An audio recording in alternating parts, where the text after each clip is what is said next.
What's up, noobs? How's it going? I got my A-level results this week. That went okay. Not as well as I was expecting, but still fine. If you're wondering why I'm holding a unicorn, it's because I feel really awkward when I'm talking with nothing in my hands. I booked my theory test for driving, which I'm very scared about. So I've got that next month to look forward to. Great. Sure, I'm gonna do really great.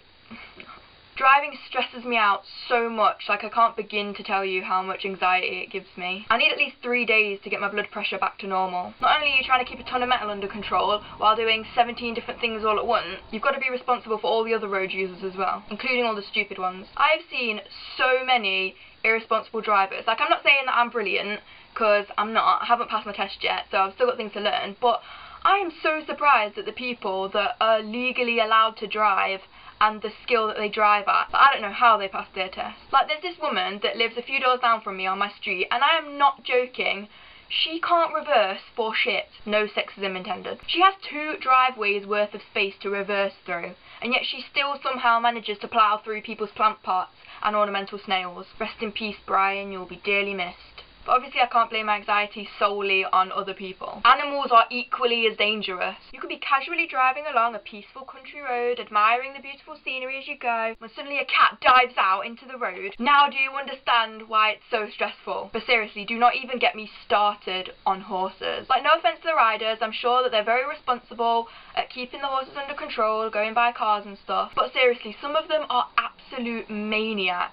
Like, one time there was this woman who was going absolutely, this isn't even my final form kind of crazy. Like, I was doing 14 miles an hour in a 20-mile-an-hour zone. I was all the way over the other side of the road as you could possibly be without getting foliage sprayed through my window. And she was like, slow down, slow down. Someone's hit the menopause. But by far the most awkward thing about driving is when you're just pulling up at a red light and you glance across at the other person unintentionally and you sort of catch their eye, and then you don't know where else to look, so you both keep staring at each other and it's really awkward. Do you try to look away and not look like a crazy person, or trying to find something to focus your attention on, like, oh, that's a pretty traffic cone? But honestly, driving is a really good experience, so don't let this put you off driving. If you haven't started yet and you're thinking about starting, just do it. It's a really great life skill to have. If you haven't already, go and check out my other videos on my channel, and if you enjoyed them and this one, then hit the subscribe button to subscribe to my channel. So tell me in the comments, have you ever had any like driving disasters? And if you have any suggestions for things that you'd like me to make, tell me in the comments. That would be really cool. Have a very stress-free week, and I'll see you very soon. Bye!